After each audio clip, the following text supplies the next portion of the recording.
Bueno, amigo, aquí puedes ver que estamos realizando un campeonato de fútbol organizado por nuestro pequeño grupo de equipo de Perú por la independencia del Perú 2026. Estamos organizándolo este domingo, ya que como el 28 es en realidad el día de la independencia, pues resulta un poco más fácil hacerlo este domingo porque todos tienen la facilidad de poder venir, disfrutar con nosotros y deleitarse de todas las comidas peruanas que tenemos el día de hoy.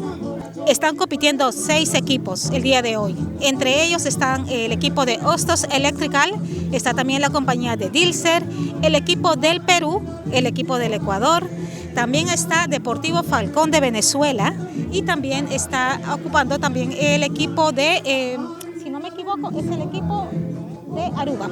Sí, también está ocupando uno de los puestos de fútbol para el día de hoy. Claro que sí, estamos para servirles. Hay ceviche del Perú, ceviche peruano.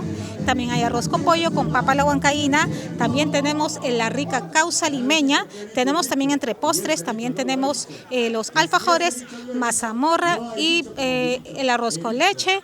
También tenemos pollada, tenemos seco de carne con frijoles, todo está delicioso. Un peruano en Aruba se considera como un segundo hogar Aruba, porque Aruba es nuestro hogar y nos adaptamos muy bien siempre, ya que tratamos de siempre seguir las reglas, como todo buen peruano que es reconocido en todos los países como un peruano trabajador, disciplinado y siempre queriendo salir adelante. Creo que sí, si no me equivoco va a haber algo protocolar, pero bueno, está por fijarse la fecha y esperemos que de todas maneras todos puedan asistir, porque es el día de nuestro Perú.